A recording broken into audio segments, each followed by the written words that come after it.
अगले हफ्ते लॉकडाउन की मौजूदा मियाद खत्म होने वाली है। इससे पहले प्रधानमंत्री नरेंद्र मोदी ने सभी मुख्यमंत्रियों से बात की ताकि कोरोना संकट से निपटने के लिए आगे की रणनीति तय की जा सके। उन्होंने कहा कि महामारी से निपटने में भारत की सफलता को वैश्विक मान्यता मिली है। भारत सरकार इस संबंध में सभी राज्य सरकारों द्वारा किए गए प्रयासों की सराहना करती है। धीरे धीरे देश के कई हिस्सों में आर्थिक गतिविधियां शुरू हो गई हैं। उन्होंने कहा कि आने वाले दिनों में ये काम और तेजी से होगा। हमें कोविड-19 के खिलाफ लड़ाई में अब और अधिक ध्यान केंद्रित करने की जरूरत है। पीएम के शुरुआती संबोधन के बाद सभी राज्यों के मुख्यमंत्रियों ने एक एक कर पीएम के सामने अपने अपने सुझाव और प्रस्ताव रखे। आइए जानते हैं कि किस राज्य के मुख्यमंत्री ने लॉकडाउन समेत अन्य महत्वपूर्ण मुद्दों पर क्या क्या कहा। महाराष्ट्र के मुख्यमंत्री उद्धव ठाकरे ने कहा, मई में मामले चरम पर होने की उम्मीद है। ये जून या जुलाई में भी चरम पर पहुंच सकते हैं। मैंने पढ़ा है कि वुहान में मामलों की दूसरी लहर देखी जा रही है। यहाँ तक कि WHO ने इस बारे में चेतावनी दी है। इसलिए मेरा सुझाव है कि लॉकडाउन पर कोई भी कार्रवाई सावधानी से की जानी चाहिए। मेरा अनुरोध है कि अगर जरूरत पड़ी तो राज्य को केंद्रीय बल तैनात किए जाएं, क्योंकि पुलिस भारी दबाव में है और जवान भी संक्रमित हो रहे हैं। पंजाब के मुख्यमंत्री कैप्टन अमरिंदर सिंह ने पीएम नरेंद्र मोदी के साथ वीडियो कॉन्फ्रेंसिंग में सावधानी पूर्वक तैयारी से रणनीति के साथ राज्यों के राजकोषीय और आर्थिक सशक्तिकरण को ध्यान में रखते हुए लॉकडाउन के विस्तार की बात कही, जिससे लोगों का जीवन बचाने के साथ आजीविका सुनिश्चित की जा सके। पश्चिम बंगाल की मुख्यमंत्री ममता बनर्जी ने कहा कि हम इस संकट में एक साथ हैं। हालांकि पश्चिम बंगाल को केंद्र सरकार द्वारा राजनीतिक लाभ प्राप्त करने के लिए टारगेट किया गया है। जब भारत सरकार ने सीमाओं को खोलना, ट्रेनों को शुरू करने और हवाई अड्डों को खोलने सहित लगभग सब कुछ खोल दिया है, तो ऐसे में लॉकडाउन को जारी रखने का क्या तर्क है।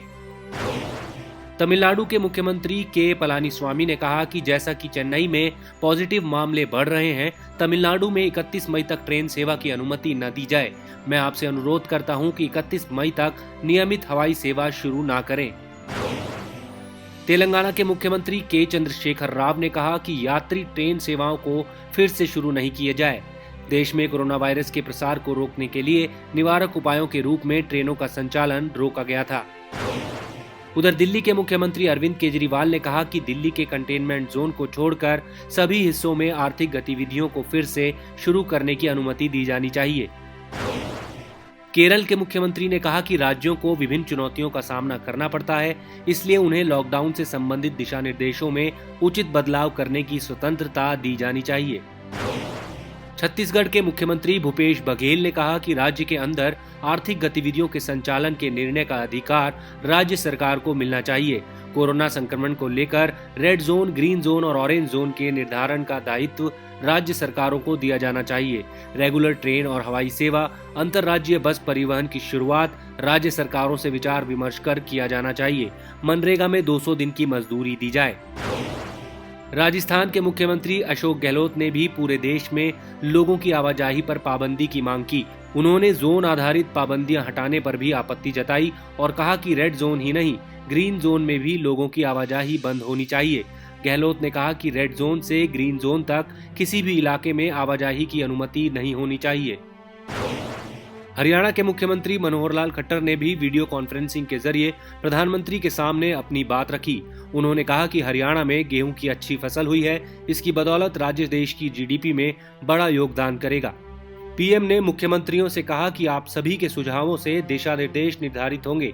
भारत इस संकट से अपने आप को बचाने में बहुत हद तक सफल हुआ है। राज्यों ने अपनी जिम्मेदारी निभाई। उन्होंने कहा कि 2 गज की दूरी ढीली हुई तो संकट बढ़ेगा। उन्होंने सोशल डिस्टेंसिंग का सख्ती से पालन करने की बात कही। पीएम ने कहा कि हमारे प्रयास रहे कि जो जहां है वहीं रहे, लेकिन मनुष्य का मन है और हमें कुछ निर्णय बदलने भी पड़े।